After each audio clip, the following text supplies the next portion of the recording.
Today's Talk About It Tuesday question is: there are a lot of false beliefs centered around wealth that stop people from pursuing it. Can you dispel some of the most common misbeliefs? Ooh, there are so many misbeliefs centered around money.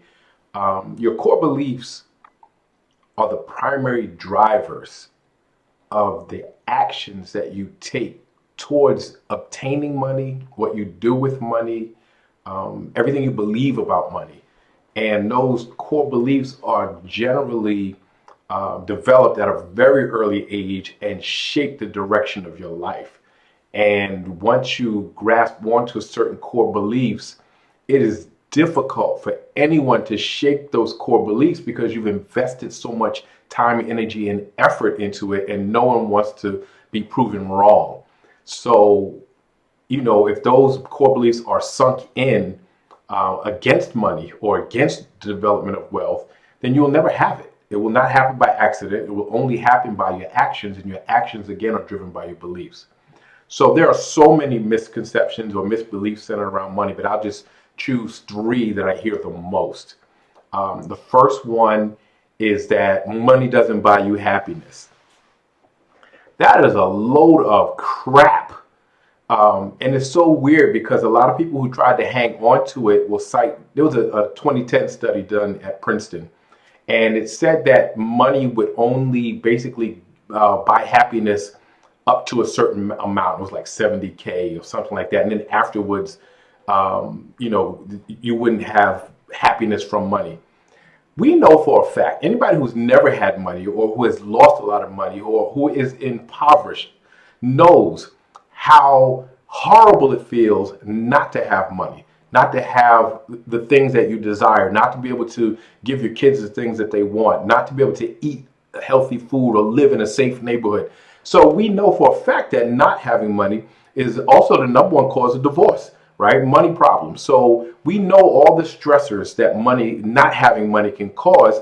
So that would be ridiculous to assume that having money won't turn that around. Now, will it make everyone happy? No.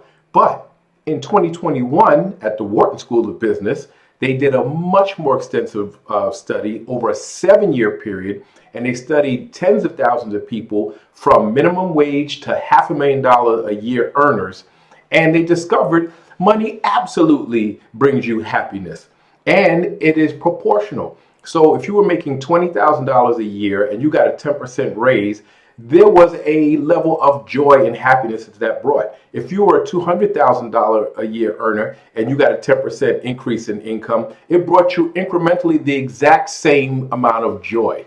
So money absolutely, positively, in most cases, brings happiness, can buy you happiness. So, get that out of your head. Being poor is I don't know anybody who's really happy being poor. You make do being poor.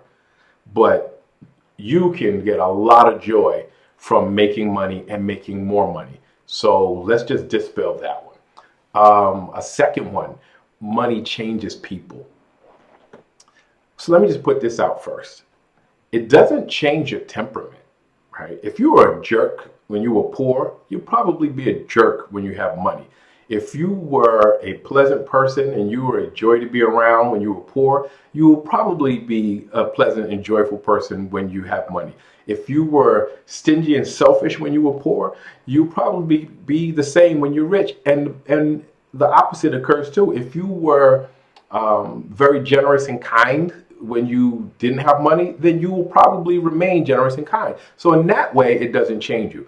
But how does it change you? Absolutely, it changes you for the better because we all seek to grow in life. When you have money, you can grow exponentially. Why? Because you have access to travel that you may never have had before, and traveling broadens your perspective.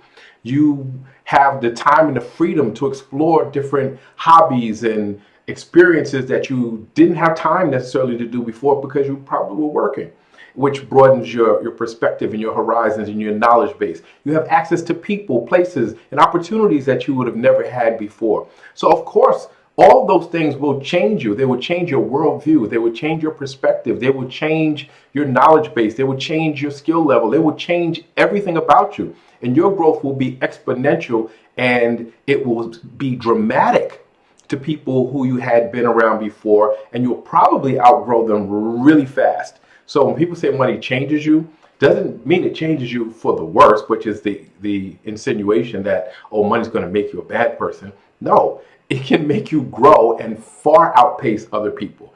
And you'll discover the nature of certain people who don't have, who will maybe be envious, who will also expect that they can ride your coattail and get a handout. So you might move away from those people and they just don't like it. And so they'll say you changed for the worse. But money absolutely changes people, not their temperament, but it changes people for the better. So exponential growth.